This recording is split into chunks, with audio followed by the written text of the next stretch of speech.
नमस्कार, मैं प्रोफेसर विकास जैन, विकलसुता महाविद्यालय डिंडौरी एक बार फिर आप सभी के बीच में एक नया टॉपिक लेकर प्लांट हार्मोन उपस्थित हुआ हूँ। आप लोग बड़े ही अच्छे से वीडियोस देख रहे हैं, लाइक कर रहे हैं, सब्सक्राइब कर रहे हैं और ये देखकर बड़ी खुशी मिलती है कि आप लोग हमारे यहाँ पर विभिन्न प्रकार के टॉपिक्स जो है वो सुन रहे हैं, देख रहे हैं और एग्ज़ाम्स की तैयारी कर रहे हैं। आज मैं आपको बॉटनी सब्जेक्ट के अंतर्गत प्लांट हार्मोन्स के बारे में बताऊंगा कि प्लांट हार्मोन कैसे काम करता है, प्लांट हार्मोन्स क्या होते हैं और कौन कौन से हार्मोन्स होते हैं, इनका क्या यूज़फुल होता है। तो आप सभी जानते हैं कि वनस्पति विज्ञान में पेड़ पौधे जो होते हैं वो लिविंग थिंग्स होती हैं अर्थात उनमें बहुत सारी डिसीजेस हो जाती हैं। डिसीजेस को कंट्रोल करने के लिए बहुत सारे प्लांट्स हार्मोन्स की आवश्यकता होती है। तो हम आज देखेंगे कि कौन कौन से प्लांट्स हार्मोन्स होते हैं जो पौधों के लिए आवश्यक होते हैं। तो प्लांट्स हार्मोन्स वे होते हैं जो उसकी इंटरनल रिएक्शंस को या क्रियाओं को सुचारू रूप से व्यवस्थित करते हैं या उसकी फिजियोलॉजिकल क्रियाएं या जो उसकी क्रियात्मक इकाई होती है उसको प्रभावित किसी न किसी प्रकार से करते हैं। या प्लांट में किसी प्रकार की डिसीज हो जाती है तो उसको कंट्रोल करने के लिए हमें प्लांट हार्मोन्स की आवश्यकता होती है। तो प्लांट हार्मोन्स जो है वो विभिन्न प्रकार के होते हैं जो पादपों में पाए जाते हैं। हम देखते हैं सबसे पहला जो हार्मोन्स होता है वो होता है ऑक्सिन। पहला प्लांट हार्मोन की बात करेंगे ऑक्सिन। ऑक्सिन प्लांट हार्मोन्स को 1880 में डार्विन ने दिया था। 1880 में डार्विन ने इसको डिस्कवर किया था। इसकी खोज किसने की थी? डार्विन ने की थी। यह जो हार्मोन्स होता है प्लांट की ग्रोथ को कंट्रोल करता है। ये क्या करता है? प्लांट की ग्रोथ को कंट्रोल करने का कार्य करता है। इसका मुख्य कार्य जो होता है पादप की ग्रोथ को ये कंट्रोल करता है। ठीक है। साथ में इसका जो वर्क होता है, इसका वर्क जो होता है वो क्या होता है? फॉर्मेशन। प्लांट के जो ऊपरी हिस्से होते हैं, एपिकल पोर्शन होता है ना, उसका फॉर्मेशन का काम करता है। ये प्लांट के एपिकल पोर्शन, ऊपरी या एपिकल पोर्शन जो होते हैं पौधों के, उसके फॉर्मेशन में ये बहुत ही लाभदायक या सहायक होता है। अब हम देखते हैं कि इसके कार्य क्या होते हैं। इसके कार्य की अगर हम बात करेंगे तो सबसे पहले तो पादप जो हार्मोन्स होता है वो एपिकल पोर्शन की ग्रोथ होती है, मैंने बता दिया। ये क्या करता है? एपिकल पोर्शन की ग्रोथ करने का कार्य करता है। दूसरा अगर इसका हम कार्य देखेंगे तो ये बड्स की ग्रोथ भी इसी के कारण रुकती है। अगर मान लो किसी पौधे में ऑक्सिन हार्मोन्स है तो उसकी जो कलिकाएं हैं उसकी ग्रोथ रुक जाती है। ठीक है। बड्स से अर्थात कलिकाओं की ग्रोथ में बाधा डालता है, ग्रोथ में बाधा डालता है। ठीक है। ये इसका कार्य है। इसके अलावा लीफ के विलगन को रोकता है। आप देखेंगे कि पत्तियों के टूट के झड़ना या पत्तियां सूखना है ना, तो लीफ के विलगन को रोकता है, पत्ती के विलगन को रोकने का कार्य करता है। ठीक है। इसके अलावा इसका जो काम होता है, इसका जो कार्य होता है वो होता है वीड्स को नष्ट करने का। आप देखते हैं कि कभी कभी क्या होता है, खेत में जब फसल उगती है या पौधे उगाते हैं तो फसल के साथ क्या होता है, बहुत सारे खरपतवार जो अनावश्यक पौधे जो उग जाते हैं उसको भी नष्ट करने का कार्य करता है। वीड्स को नष्ट करने का कार्य करता है। इसके अलावा फसल को गिरने से बचाता है। हम देखते हैं कि फसल देखते हैं आपके खेतों में देखते हैं बहुत सारी फसल जो होती है हवा में गिर जाती है तो उसको स्ट्रेंथ प्रदान करता है, क्रॉप को गिरने से बचाता है, पौधों को गिरने से रोकता है। तो ये आपने देखा, ये सब जो थे वो ऑक्सिन हार्मोन्स के क्या थे? महत्व थे या ऑक्सिन हार्मोन्स के कार्य थे। इसके बाद हम दूसरे हार्मोन्स की अगर बात करें जो पादपों में पाया जाता है तो पादपों में पाए जाने वाला दूसरा जो हार्मोन्स होता है वो जिब्रेलिन्स होता है। जिब्रेलिन्स। ठीक है। अगर हम बात करें जिब्रेलिन्स की तो यह वह पादप हार्मोन्स है जिसको 1926 में कुरोसावा नामक वैज्ञानिक ने इसकी खोज की थी। 1926 में कुरोसावा नामक वैज्ञानिक ने इसकी सर्वप्रथम खोज की थी। इसका कार्य क्या होता है? सबसे पहले तो इसका जो कार्य होता है वो फूल के फॉर्मेशन में ये हेल्प करता है ना, फूल या फ्लावर के फॉर्मेशन में हेल्प करता है। ठीक है, पौधों में जो फ्लावरिंग होती है, फ्लावरिंग के फॉर्मेशन में हेल्प करता है। इसके अलावा जो बौने पौधे होते हैं, डार्क पौधे होते हैं, डार्क प्लांट्स या बौने पौधे होते हैं, इनकी लंबाई में वृद्धि करता है, लंबाई में वृद्धि करने में मदद करता है। तो ये आपने देखा प्लांट जिब्रेलिन हार्मोन्स के कार्य। इसके अलावा सीड डोरमेंसी जो होती है उसको ये भंग करके उसको पुनः अंकुरण करने के लिए भी प्रेरित करता है। सीड डोरमेंसी को रोकता है, ये भी हम कह सकते हैं। सीड डोरमेंसी मतलब सीड्स की जो प्रसुप्ता अवस्था होती है उसको क्या कर देता है, ये भंग करके रोकता है और उसको फिर से जर्मिनेशन के लिए, अंकुरण के लिए प्रेरित करने का भी कार्य करता है। इसके अलावा अगर हम प्लांट्स हार्मोन्स की बात करें तो ये वुडी प्लांट्स में कैम्बियम की सक्रियता को भी बढ़ाता है। कैम्बियम जानते हैं आप सभी क्या होता है? कैम्बियम जो होता है वो ग्रोथ के लिए, सेकेंडरी ग्रोथ के लिए बहुत इंपॉर्टेंट होता है। कैम्बियम के कारण ही पौधों की जड़ों और तनों में मोटाई होती है, वृद्धि होती है। तो जो जिब्रेलिन्स होता है ये कैम्बियम की सक्रियता को बढ़ाने में बहुत हेल्पफुल होता है। किसमें? वुडी प्लांट्स में, काष्ठीय प्लांट्स में। वुडी प्लांट में कैम्बियम की एक्टिविटी को बढ़ाता है या उसकी सक्रियता को बढ़ाने का भी कार्य कौन करता है? जिब्रेलिन नामक प्लांट हार्मोन करता है। साथ में इसके अलावा ये फल तथा फूलों का उत्पादन भी बढ़ाता है। फल, फ्रूट एंड फ्लावर्स का प्रोडक्शन भी बढ़ाने का कार्य करता है। तो ये सब आपने देखा, ये हमारे किसके उपयोग हो गए? जिब्रेलिन्स नामक जो प्लांट हार्मोन होते हैं उसके कार्य हो गए या उसके बारे में हमने जाना। इसके बारे में थर्ड जो हार्मोन्स होता है वो हम देखेंगे। थर्ड हार्मोन्स जो होता है वो होता है साइटोकाइनिन्स। थर्ड जो हार्मोन्स होता है वो क्या होता है? साइटोकाइनिन। इसकी जो खोज थी वो मिलर नामक वैज्ञानिक ने की थी। किसने की थी? मिलर नामक वैज्ञानिक ने की थी 1955 में। 1955 में सर्वप्रथम इसकी खोज किसने की थी? मिलर नामक वैज्ञानिक ने की थी। इसका क्या कार्य होता है? ये भी जो होता है वो ऑक्सीजन के साथ मिलकर कार्य करता है।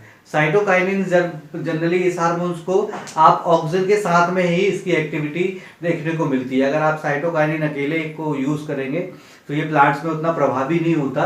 ठीक है, तो ये क्या होता है? ऑक्सीजन के साथ मिलकर कार्य करता है। यह सेल डिवीजन व डेवलपमेंट में हेल्प करता है। ये क्या करता है? सेल डिवीजन व सेल के डेवलपमेंट में हेल्प करता है। लेकिन ये जो है वो साइटोकाइनिन किसके साथ? ऑक्सीजन के साथ मिलेगा, तब ये सेल डिवीजन और सेल के डेवलपमेंट में हेल्प करने का कार्य करेगा।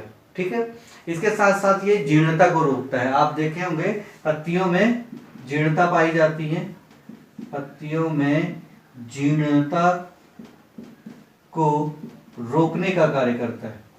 ठीक है, पत्तियों में जीर्णता को रोकना ये एक इसका महत्वपूर्ण लक्षण है। इसके अलावा ये आरएनए व प्रोटीन्स के फॉर्मेशन में भी हेल्पफुल होता है।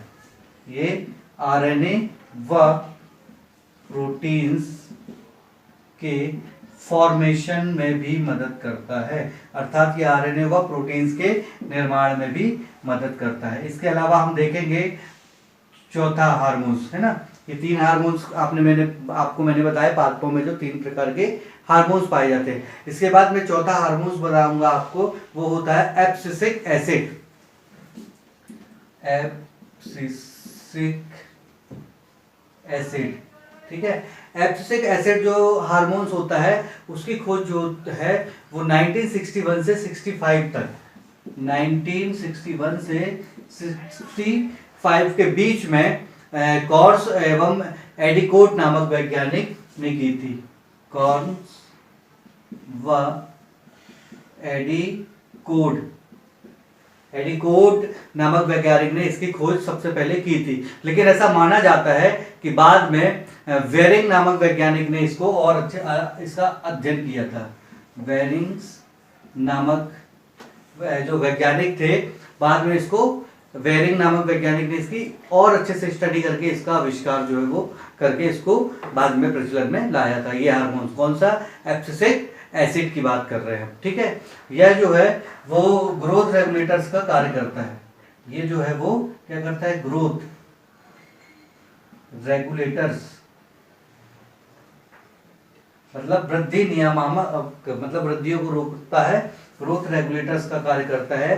कौन सा प्लांट हार्मोन, एब्सिसिक एसिड की बात करें हम तो, ठीक है। इसके अलावा इसका सीड को डोरमेंसी अवस्था में रखता है। ये जो होता है वो सीड्स को भी, पौधों के जो सीड्स होते हैं वह उनको डोरमेंसी स्टेज में रखने का भी कार्य करता है। तो ये भी एक इसका क्या होता है, ग्रोथ रेगुलेटर्स के साथ साथ ये सीड्स की डोरमेंसी अवस्था को भी बढ़ाने में या उसको हेल्प करने में सहायता करता है, जो कि पौधों के लिए हानिकारक होते हैं। पत्तियों के विलगन में मुख्य भूमिका इसी की होती है। पत्तियों के जो लीफ होते हैं, लीफ के विलगन में इस एब्सिसिक एसिड ABS की मुख्य भूमिका होती है, ठीक है। इसके अलावा ये जो है वो फ्लावरिंग में भी बाधा डालता है। पौधों में जो फ्लावरिंग आती है, आपने देखा होगा फ्लावरिंग पुष्पन होता है, जो पुष्पन की क्रिया में बाधा डालने का कार्य करता है, उसको रोकने का कार्य करता है। तो आपने देखा, मैंने आपको कितने 4 हार्मोन्स पौधों में पाए जाने वाले बताए। ये चारों हार्मोन्स जो है वो पौधों में बहुत हेल्पफुल है और कहीं ना कहीं से ये पौधों को क्या करते हैं, पौधों के डेवलपमेंट में, विकास में या उसके अध्ययन में हमारी सहायता करते हैं। अब मैं आपको बताता हूँ पांचवा जो प्लांट हार्मोन्स है वो है एथिलीन, है ना। एथिलीन नामक जो हार्मोन्स है वो 5वां हार्मोन्स है।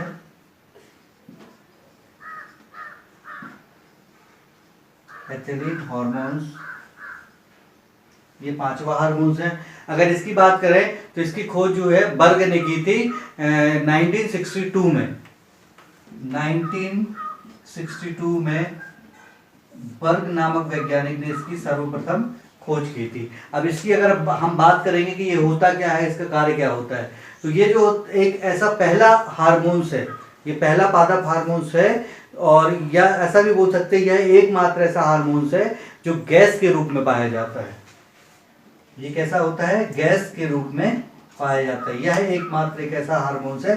ये कॉम्पिटिटिव एग्जाम्स वगैरह में भी आ सकता है कि ऐसे कौन सा प्लांट हार्मोन्स होता है जो किस में पाया जाता है, केवल गैसीय अवस्था में पाया जाता है। तो केवल और केवल एक ही हार्मोन्स होता है, वो है कौन सा, एथिलीन, जो कैसा होता है, गैस की अवस्था में पाया जाता है या गैसीय अवस्था में पाया जाता है। इसका काम जो होता है फलों को पकाने का काम करता है। ये इसका काम जो होता है फलों, फ्रूट्स को पकाने का कार्य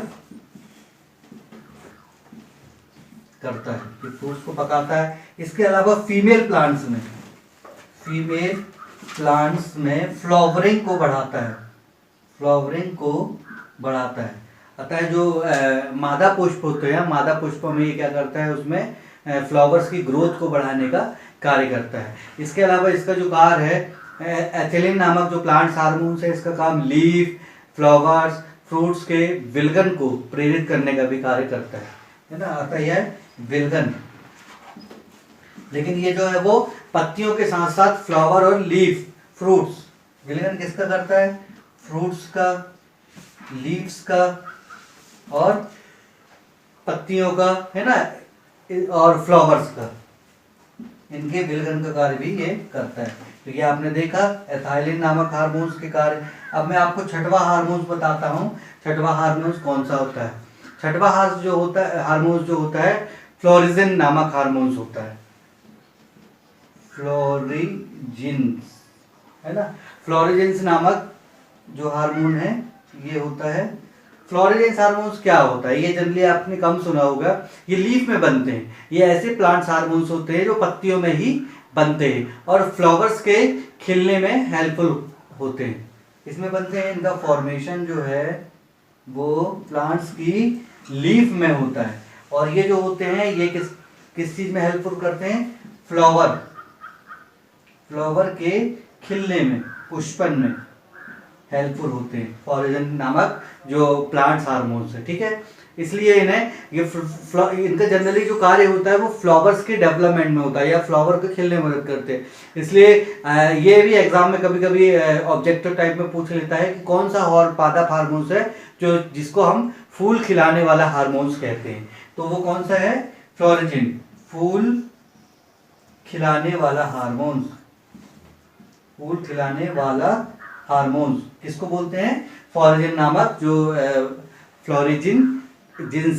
फ्लोरिजिन्स जो है उसको हम प्लांट हार्मोन्स को क्या बोलते हैं? फूल खिलाने वाला हार्मोन्स भी कहते हैं। इसके अलावा सातवां और सबसे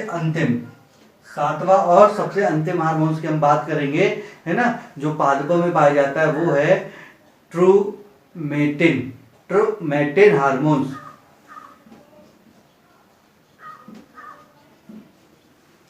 क्या बताया मैंने? ट्रूमेटिन हार्मोन्स जो है वो ये हार्मोन्स कम आपको सुनने में आते हैं क्योंकि इनका यूज कम होता है, उतना ज्यादा नहीं होता और इनकी एक्टिविटीज भी जो है वो कम ही होती है ना। ट्रूमेटिन हार्मोन्स, ठीक है। अब इसका क्या है? ये एक प्रकार का जो है वो डाई कार्बोक्सिलिक एसिड होता है। ये क्या होता है? एक प्रकार का डाई कार्बोक्सिलिक एसिड, ठीक है। ये एक प्रकार का क्या होता है कि डाई कार्बोक्सिलिक एसिड होता है। इसका जो फॉर्मेशन होता है वो घायल कोशिका में होता है। मतलब जो घायल कोशिकाएं होती हैं या जो जख्म हो जाते हैं जिन कोशिका में, उसमें इनका फॉर्मेशन होता है जिससे जो पौधे के जो जख्म होते हैं वो क्या हो जाते हैं? भर जाते हैं धीरे धीरे।